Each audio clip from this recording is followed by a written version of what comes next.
As a new channel on YouTube, how important is it to have subscribers before running your first YouTube ads campaigns?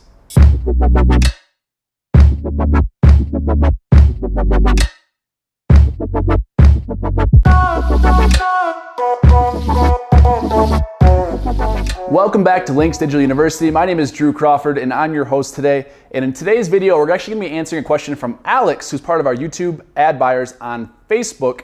And he just launched some new YouTube ads this week. And he has a really young channel with only 70 to 80 subscribers. He's wondering, how important is it to actually have subscribers before you launch your first campaigns? For those that advertise on Facebook, you know how important it is to actually have some page likes, to have some social proof. So if somebody sees your ad and they click over, they feel a little bit more comfortable interacting with your brand. However, with YouTube, when somebody sees your ad, they don't have that option to easily click on your profile and view your channel like they would on Facebook.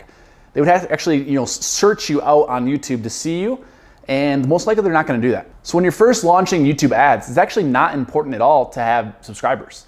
We've launched quite a few clients that have zero presence on YouTube, no videos, brand new page, and we start running ads for their page and their ads are just absolutely crushing it. So while it is important to have subscribers to your channel for brand awareness and lead generation, it doesn't necessarily have a direct relation in terms of your ad performance and your subscribers. If you would like to grow your subscribers through YouTube ads, we actually recommend setting them up as CPV campaigns with very specific creative with a call to action to subscribe to your channel, basically calling out your target audience and saying like, hey, if you want these types of videos and you're interested in this type of things, click over and subscribe to my channel because I'm putting out content every week, every day.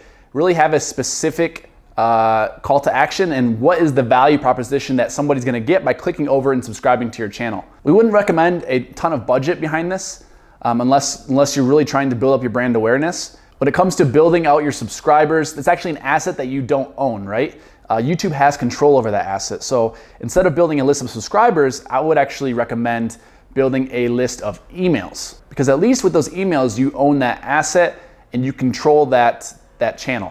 Thank you so much for watching. If you like that video, go ahead and hit the like button. And if you want to see more videos and learn more about YouTube ads, go ahead and subscribe to the channel. And if you're not already a part of our YouTube ad buyers on Facebook, make sure you join that group. There's a ton of smart people and there's a great way to ask your questions and to really be a part of this community that we're building here. Until the next video, we'll see you then. Walk with our feet on the ground and we will talk with our head in the clouds and we will walk